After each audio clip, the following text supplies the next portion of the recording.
பிரச்சனைக்கு நீங்க ஆறுமுக நேரில மறியல் பண்ணுனீங்க. ஆமா. ஏன் பண்ணீங்க சார் மறியல் ஆறுமுக நேரில?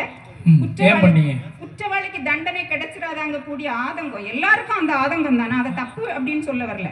அந்த தண்டனைங்கிறது என்னது? ஜெயில். நான் உயிரை பணையம் வைக்கணும், நீ ஜெயில உட்காந்து சாப்பிட்டுட்டு இருப்பியோ நிம்மதியா விட்டத்தை வெறிச்சுக்கிட்டு?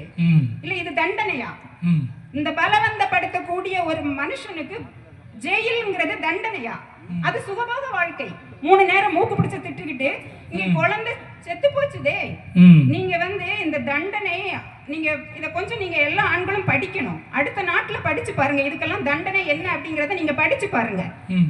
இந்த நம்மளுடைய முதல் இந்தியாவில் உள்ள டிஜிபி லத்திகா ஷரண், நான் அவங்க நடத்தின ஒரு கோர்ஸ் நான் அட்டென்ட் பண்ணியிருக்கேன். அவங்க சட்டத்தை பற்றி சொல்லுவாங்க.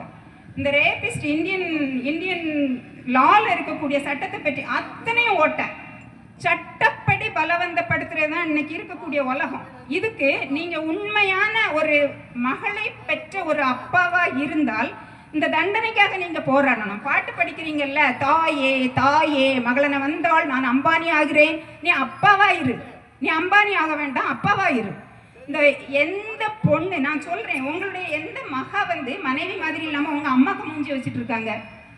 தாயே தாயே மகளன வந்தால் ஏன் உங்க உங்க மனைவி மாதிரி இருக்கான்னு உங்களுக்கு சொல்ல முடியாதா?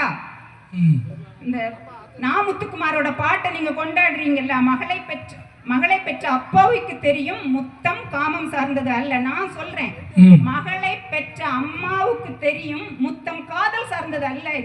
இது உண்மை. எங்களுடைய மனநிலை நீங்க உங்களுக்கு இந்த பிரசவ வலியை நான் கட்டாயமா சொல்லி ஆகணும். இது எல்லாருக்கும் உள்ளதுதான். நான் எல்லா இயற்கையும் நான் சொல்லல. இந்த பிரசவ வலிங்கிறது ஒரு மனுஷனால தாங்கக்கூடிய அளவு, வலியுடைய அளவு. ஒரு முள்ளு குத்துறதுக்கு நீங்க 1 மாசம் மெடிக்கல் லீவ் போட்டு வீட்டுல உட்காந்துட்டு இருக்கீங்க. ஒரு பிரசவ வலியுடைய அளவுங்கிறது 47 டெல். ஒரு பிரசவ டைம்ல ஒரு தாய் தாங்கக்கூடிய அளவு 57 டெல் அப்படிங்கக்கூடிய அளவு. இது பிரச்சனை கிடையாது, இது ஓகே.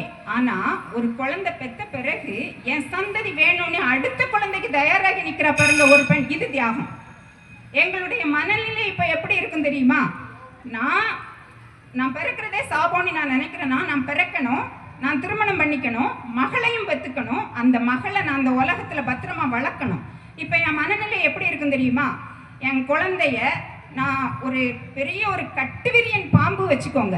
ஏன்னா ராஜநாகம் கூட கிடையாது, அது கூட ரத்தத்துல தான் பாய்சனை கலக்கும். ஆனா கட்டுவிரியன் நரம்பு பாய்சன்.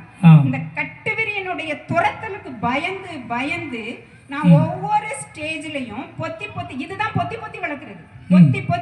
பொத்தி நான் வளர்க்குறேன் பாரு. என் வாழ்நாள் முழுதும் நான் தியாகம் பண்றது இதுக்காக தான், என் பிள்ளைய பத்திரமா வளர்க்கறதுக்காக தான்.